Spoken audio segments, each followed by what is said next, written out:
It's high noon on Election Day across the country. WKYT is live with team coverage on what's shaping up to be a busy day across the Commonwealth. So we have a couple of showers out and about, but really the bulk of the rain comes later on this evening, off into the night. There's 11 p.m. You see that rolling on through. How is that going to help the wildfires? Also, do we have any more rain the rest of the afternoon for Election Day? We'll have that coming up. And smoke is spreading across the state. We'll tell you how crews are doing as they battle forest fires in eastern Kentucky.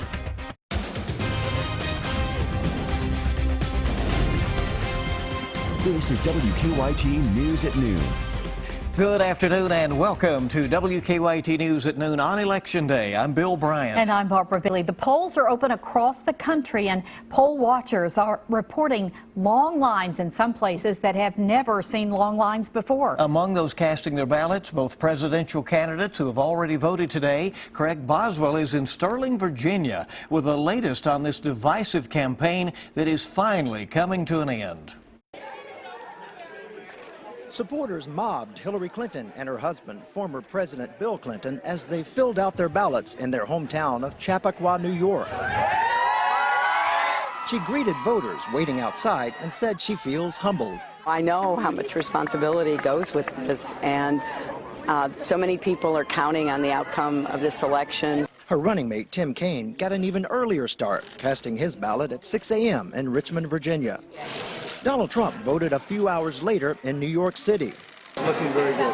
Right now it's looking very good. Based on a CBS News analysis, Hillary Clinton leads Donald Trump 214 to 186 in electoral votes. But a number of states remain up for grabs, and the outcome will likely depend on voter turnout. Trump got off to an early lead when the first voters cast ballots in some parts of New Hampshire just after midnight. Then in the early morning hours, there were long lines of voters from New York to California, from Maine to Miami. I really definitely just think it's important for me to exercise my right to vote. People's choice. All America is not like me. While there were no perfect choices in this one, I feel like one candidate was clearly above and beyond the other.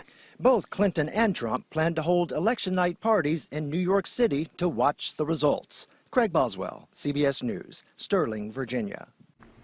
Now, what really matters in the presidential vote, of course, is the Electoral College. To win the presidency, it takes 270 electoral votes. In Kentucky, 8 votes are up for grabs today, since the electoral makeup of each state equals the size of its congressional delegation. All states are winner-take-all, except for Nebraska and Maine. Of course, there are other big races going on today across Kentucky. One of the most watched races here in Kentucky is between incumbent Republican Senator Rand Paul and Democratic Lexington Mayor Jim Gray in their race for the United States Senate. WKYT's Phil Pendleton continues our Election Day team coverage. Phil.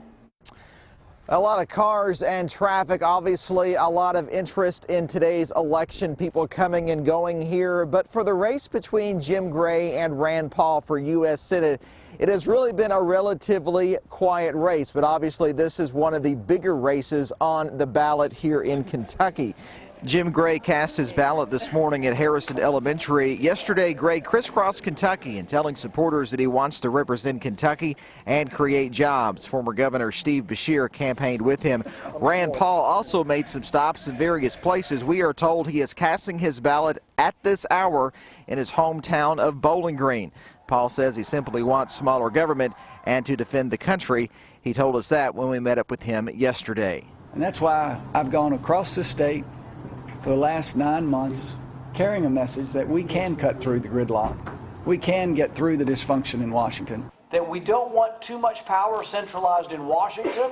We don't want too much power centralized in the hands of one person. Now, we will be watching the results for both candidates today. We are told that Jim Gray will be having an election watch party here in Lexington. Rand Paul will be in Louisville. In Lexington, Phil Pendleton, WKYT.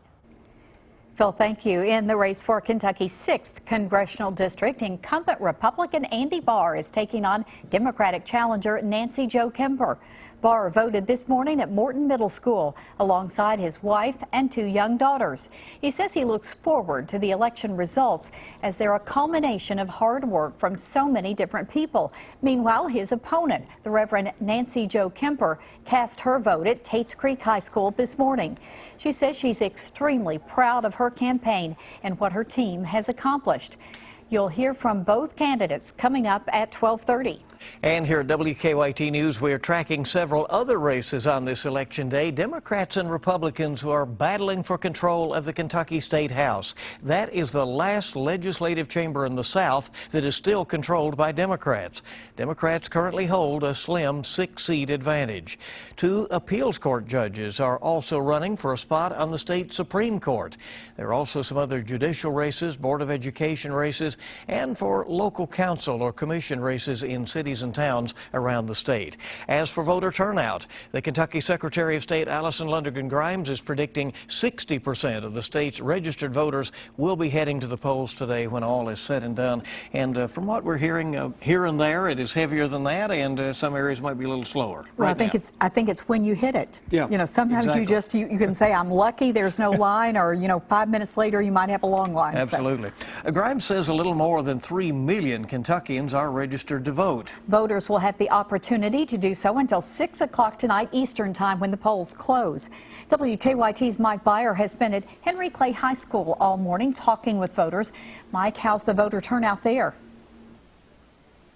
Well, there are a total of 2,700 voters registered here at Henry Clay High School, and of that, 1,026 so far have casted a vote. Now, that's good enough for a 34% voter turnout with 6 hours to go, so they're sitting okay here, and officials say they're happy with those numbers, but they could be better. Now, as for Kentucky in general, before the day started, Secretary of State Allison Lundergan Grimes estimated 60% of registered voters will head to the polls today. Meanwhile, Fayette County Clerk Don Blevins predicted turnout locally could be as high as 75%. Now, before you do place your vote today, there are some things you need to know and need to have with you. Make sure you bring a driver's license, passport, credit card, or other form of identification that's going to allow you to vote. Now, it's lunchtime, which Secretary of State Grimes says is one of the busiest times of the day, so you may want to take that into consideration before heading out. It's also important to note that polls are open until 6 p.m., and as long as you're in line by 6 p.m., you will be allowed to vote. Officials ask for those voting to remain vigilant. If you suspect voter fraud, call the Attorney General's election fraud hotline immediately. Now, while you place that all-important vote today, have a little fun with it, as it is legal in Kentucky to take a selfie while in the voting booth. Now, people I've talked to, not every one of them has taken a selfie today, but everyone else has something in common. They all say they've had a good voter experience. I have a little girl, and I gotta show her that when she gets old enough, she should come out and vote, because every vote counts. I would encourage everyone, if they hear this before the voting ends, to get out and vote. This is the most important thing we do as Americans, and it's a responsible thing to do.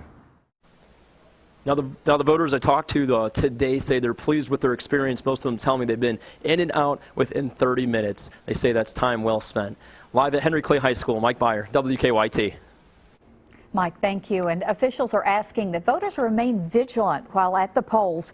If you suspect voter fraud, call the Attorney General's election fraud hotline. The number is on your screen. It's 1-800-328-VOTE.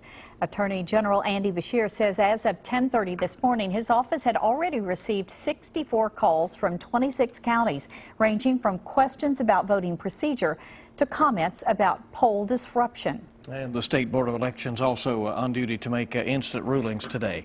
Well, while some have yet to cast their votes, and we'll be doing that this afternoon, thousands of absentee ballots have already been counted. Kentucky's Secretary of State Allison Lundergan Grimes says about 47,000 people cast absentee ballots this year. And here in Lexington, we had the highest number of absentee votes ever. WKYT's Lauren Miner is at the Fayette County Clerk's office with a look at how the vote count is going there. Lauren? Deputy clerks are inside right now here at the Fayette County Clerk's office counting absentee ballots. They say they expect to be inside the room counting votes till about 4:30 this afternoon. Fayette County Clerk Don Blevins said the numbers of absentee ballots exceeded the total number in 2008 by several hundred votes. As of yesterday, there were around 3,000 mail-in ballots. For walk-in absentee ballots, Blevins said there were around 4,600 total votes. That's 300 votes more than they had in 2008. This makes the total number of absentee ballots estimated to be around 7,600, making this the largest turnout for absentee voting ever. I also asked Blevins if he expected a big turnout at the polls today. This election has been so topsy-turvy, you couldn't tell what was going to happen. So there were days where I thought, well, we'll have heavy turnout, and there were days where I thought we might not have a heavy turnout. Based on what we see with absentees, I'm predicting that we will have a strong turnout. We have good weather. The absentees are indicating it. So I'm looking for something a little bit north of 70, maybe 75% for Fayette County. Blevins says because of the number of write-in candidates on the ballot this year, they don't expect to be done counting until around 9:30 this evening. Reporting in Lexington, Lauren Miner, WKYT. Lauren, thank you. And the county clerk says as of this morning, everything was running smoothly at all of the precincts. But if long lines do become an issue, he'll be distributing more voting machines this afternoon. Now, stay with WKYT News throughout the day for complete election coverage. We'll have special coverage on air, online, and on our Facebook page. And we'll have the first results on air when the polls close at 6 o'clock tonight. And you'll also find a complete list of the results at WKYT.com. We're watching the weather as voters head out to the polls today. There's a chance we could see some rain later on tonight, probably after the polls are closing up. WKYT meteorologist Micah Harris is live at our First Alert Weather Center with an early look at the forecast. Yeah, as we spoke about this morning, that during the afternoon we're looking at a small chance of rain, right? But the majority of it, like Bill just said, is going to come later on this evening and off into the night. Now, you look at this Radar Defender radar network and you say, well, that doesn't look like a small chance of rain. But you got to remember, radar, it doesn't lie, you're right, but there's such dry air down toward the surface. We're in the 30s and 40s for dew points. And I haven't heard of anybody over toward the west send me any Twitter messages, Facebook messages saying, okay, we're getting rain over my house. I typically do when rain moves on in, and especially since we haven't had rain in a long time. But we're not really seeing a lot of this actually reach the ground. Most of it that does reach the ground is very, very light, sprinkles at best. And as you go throughout the rest of the afternoon, just because radar is showing it over you does not mean it's reaching the ground. We call it virga, so it's just evaporating before it actually reaches the surface. I believe most of that is going to be with us later on this afternoon, but we can't rule out a couple of showers. We'll get into that forecast. We'll talk hour by hour all the way through tomorrow, which gets really cold. That's coming up. All right, thank you very much. I think we'll get ready for that cold weather. We certainly know that crews in the eastern part of the state are hoping for some rain as they battle those forest fires that are ongoing. It's been an incredible thing to see how difficult it has been for them. Right now, dozens of firefighters are trying to gain control of a wildfire in Powell County. Crews say the fire there on Tunnel Ridge Road is growing. And while it's at 95 acres now, they expect it to burn at least 300 acres across the state. 33 wildfires are burning nearly 16,000 acres, with the largest of those fires being in Breathitt, Harlan, and Letcher counties. It's been a tough situation. Also, we have an update this midday about the Louisville Boy Scout who was killed on a camping trip at the Red River Gorge. What his parents have to say coming up on WKYT News at noon, Kentucky's #1 midday news. Welcome back to WKYT News at noon. Developing news in the sports world this midday, and it's very sad to report that George Bucky Sallee, the longtime bugler out at Keeneland, has died. The Lexington native died Monday. He was 87 years old. Bucky started moonlighting at Keeneland in the 1960s and continued until he retired in 2013 when he was named Bugler Emeritus. During that time, Bucky played the call to the post more than 10,000 times. Visitation for Bucky Sallee is tomorrow. His funeral is Thursday in Georgetown. Always perfect with those notes, you know. I know, absolutely. Yeah, absolutely. Okay. We are learning some new details this afternoon about the Louisville Boy Scout who was killed on a camping trip at the Red River Gorge. Jack Rose was one of 20 scouts camping over the weekend when a dead tree fell on his tent, hitting him in the head and killing him instantly. Now, this picture of Jack was taken in the hours before his death Saturday. Jack's parents say the 11-year-old loved the Boy Scouts and was looking forward to working to be an Eagle Scout someday. They also thanked the Wolfe County Search and Rescue Team for all their support and for both Jack and his father, who was also on that camping trip. A new trial date has been set for a northern Kentucky woman convicted of murdering her ex-boyfriend. Shayna Hubers asked for a Campbell County judge to grant a new trial after learning one of the jurors in her first trial was a convicted felon. Hubers was convicted of murdering Ryan Poston and sentenced to 40 years in prison. Several Cincinnati media outlets are now reporting that Hubers' new trial date is set for September 18th. Well, there's more news coming up on WKYT on this election day. You'll hear from both candidates running for the 6th District U.S. Congress seat. That's coming up at 12:30. Now, your zone-by-zone forecast with meteorologist Micah Harris. So you look at the radar and you think, okay, I really have to get out and vote right now because I don't want to run into this rain. Now, it looks like a wall of rain across 65 at this moment, but here's the deal with this. If you look over toward east of this rain, you're talking 30s and 40s for dew points. It is really, really hard for raindrops to reach the surface in that. What happens is it evaporates and it's long gone. It doesn't even reach the surface. Radar still picks it up, but it evaporates before it actually reaches the ground we walk on. So that's really what most of this is. Now, can't rule out a couple of sprinkles, a couple of light showers out of that as we go throughout the rest of the afternoon. But I'm still very confident that the bulk of this rain will come later on this evening, off into the night. There's 5 p.m., still a couple of showers here and there. Most are dry, though. Then we head off toward 8, 9 p.m., and there you go. That's when the heavier rain starts to slide on in. I'd still say about 1/4 of an inch or less for most. There's not a lot with this. It's pretty widespread overnight. Everybody will get it overnight when you're asleep. But then once that moves on out, check this out. We're talking upper 40s, lower 50s tomorrow afternoon. It is going to be very, very chilly there for your Wednesday. But remember that this is not even the coldest day in the forecast on Wednesday at 50 degrees. 46 on Saturday. So that is going to be very, very chilly. Even the potential for our first freeze of the season. Widespread freeze, too. Something to watch out for as we get closer to Saturday and Sunday. Well, okay. It's that time of year, right? Here we go. The politicians will be through running by then, so we'll blame the weather people. Right, there you go. Keep it here on WKYT News. The Cats look to get back on the winning track. And they do so with a new motto. Dave Baker explains in sports next. Checking stocks heading into afternoon trading on this election day. The major market indicators are up. The Dow up triple digits.